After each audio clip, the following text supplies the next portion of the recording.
Em um quadro como este, como o da doutrina da providência, onde Deus está em tudo e controla todas as coisas que ocorrem em sua criação, de forma íntima e pessoal, sem espaço para causalidades, é comum sermos remetidos a questões como e a responsabilidade humana e o livre-arbítrio. Assim, é necessário prudência, equilíbrio. Deus é a causa primeira de tudo.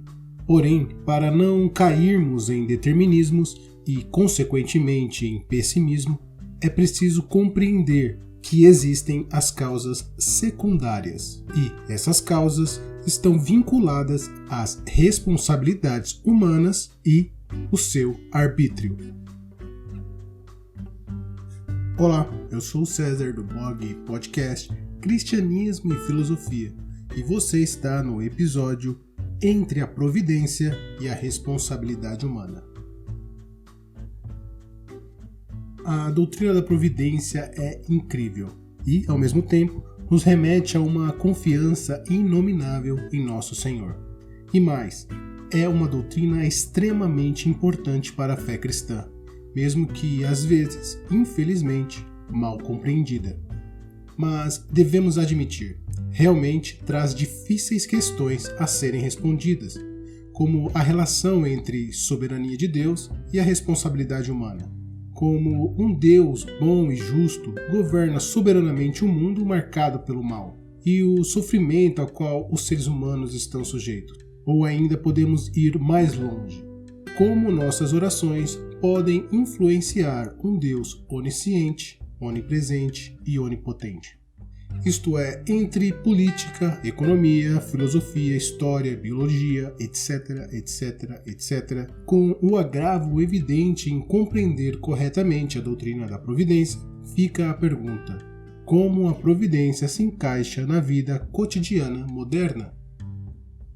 Jean-Paul Sartre, influente representante do existencialismo no século XX, acreditava que todos os indivíduos possuem liberdade essencial, ou seja, são responsáveis por suas ações, suas consciências e a todos os demais aspectos referentes a si mesmo. Mesmo que o sujeito não queira assumir responsabilidades por si mesmo, tal escolha já é uma decisão consciente que terá um custo para ele devido à inação.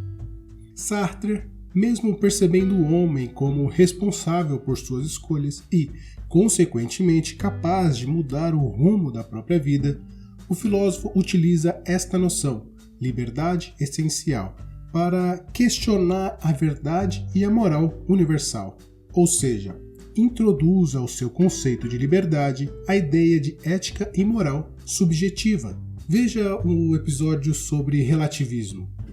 A liberdade para Sartre é, em realidade, a fórmula para o relativismo, onde cada indivíduo pode conceber a própria vida ética e moral que deseja seguir.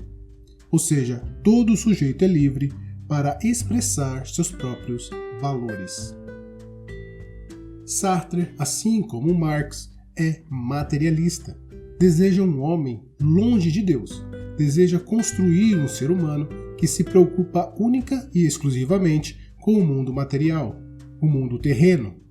Sartre é como Nietzsche, compreende o homem como aquele que constrói a si mesmo.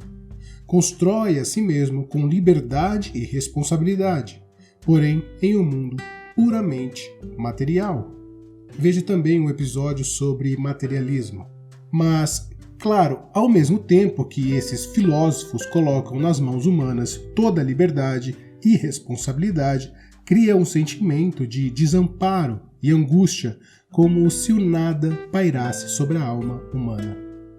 Um sentimento completamente oposto daquele criado pela doutrina da providência, onde o homem está intimamente preenchido em todos os aspectos de sua vida pelo seu misericordioso Senhor.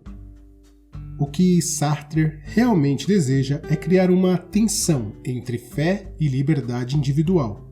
Liberdade é a maneira que ele define. Então, cria uma antinomia, que é basicamente uma contradição entre duas proposições filosóficas. Por isso, Sartre diz: se Deus existe, o homem é nada. Se o homem existe, Deus não existe. Goethe, personagem de Sartre em O Diabo e o Bom Deus. Para Sartre, o livre-arbítrio não coexiste com a fé. Se o homem é livre, não pode existir uma ordem universal de absolutos. Sartre resumidamente transforma o homem em um ser de paixões inúteis e sofrimento vão. Mas será verdade que a liberdade exclui a fé? Ou ainda mais longe, será que a liberdade humana impede a soberania de Deus? Vamos pensar um pouco. No século I, no pensamento farisaico, escola em que o apóstolo Paulo fez parte, a ideia de livre-arbítrio não era estranha. No pensamento do primeiro século, tanto os judeus fariseus quanto os gregos estoicos, escola que influenciou os fariseus, o livre-arbítrio não representava uma contradição ao destino. Estamos falando de providência e não de destino. Destino, na cultura grega, é conceitualmente diferente de providência. Os saduceus, outro grupo judeu do primeiro século, por exemplo, negavam o destino, porém acreditavam na providência. Mas é importante lembrar as influências no pensamento durante o decorrer da história. E também, o argumento é sobre o livre-arbítrio, para ficar claro. Em suma, os fariseus postulam que tudo é realizado pelo destino. Entretanto, não privam a vontade humana de buscar aquilo que está na capacidade do homem, visto ser do agrado de Deus que houvesse uma fusão e que a vontade do homem, com a sua virtude e vício, fosse admitida à sala do conselho do destino. Esta posição dos fariseus se aproxima do pensamento estoico, onde o determinismo, ou seja, o destino, não é contraditório à ideia de livre-arbítrio, mas sim compatíveis. Em Romanos 9, 17 e 18, o apóstolo Paulo cita a Torá, Êxodo 4, 21 e 7, 13, onde Deus diz: eu endureci o coração para que não deixe ir o povo. Porém, em Êxodo 8, 15, 32 e 9, 34, está escrito que Faraó endureceu seu próprio coração. Isto é, na mentalidade bíblica, como expresso nos textos acima, não existe uma tensão entre liberdade humana e a soberania de Deus. Os fatos coexistem, não são contraditórios e excludentes, como tentam fazer parecer os humanistas. Então, o que o apóstolo Paulo faz em Romanos 9, 17 e 18 é usar a autoridade da Torá para se antecipar a possíveis questionamentos a respeito de sua doutrina da salvação, que está em Romanos 9,14. Ou seja, Deus, sendo soberano sobre toda a sua criação, decide dispor da sua misericórdia como bem preferir. Êxodo 33,19. Este é o caso de Faraó, a qual o apóstolo nos chama a atenção. Deus não transformou o Faraó em ímpio, mas simplesmente reteve a sua misericórdia, entregando-o à sua própria impiedade. Outra coisa, a tensão no coração do Faraó está no embate para que Deus de Israel se torne conhecido entre as nações. Era uma guerra entre o Deus de Israel, o verdadeiro Senhor, contra o falso Deus dos egípcios. O faraó no Antigo Egito era considerado uma divindade, inclusive reverenciado pelos seus súditos, e aparentemente o faraó que reinava na época de Moisés considerava que era capaz de resistir ao Deus dos hebreus, quando diz: quem é o Senhor, cuja voz eu ouvirei para deixar ir Israel? Assim, o endurecimento do coração do faraó tem um objetivo claro: glorificar o Deus verdadeiro em humilhação ao Deus falso. Era um embate entre os deuses, se é que é possível expressar nessas palavras. Ou seja, o filho primogênito do Deus falso morreria, enquanto o filho do Deus verdadeiro, aqui representado por Israel, viveria. Assim, quando vemos que Faraó endureceu o próprio coração, é a sua verdadeira natureza, a natureza humana do Faraó, que endureceu o coração. Deus não necessariamente rejeitou o homem que era Faraó. Deus decidiu, em sua soberana vontade, retirar sua misericórdia para que ele mesmo, o Deus de Israel, fosse exaltado. Tudo o que Deus faz soberanamente para sua própria glória, inclusive permitir que o ímpio viva a sua impiedade. Deus é glorificado em tudo e em todos, seja no justo sendo justificado, seja no ímpio em sua impiedade.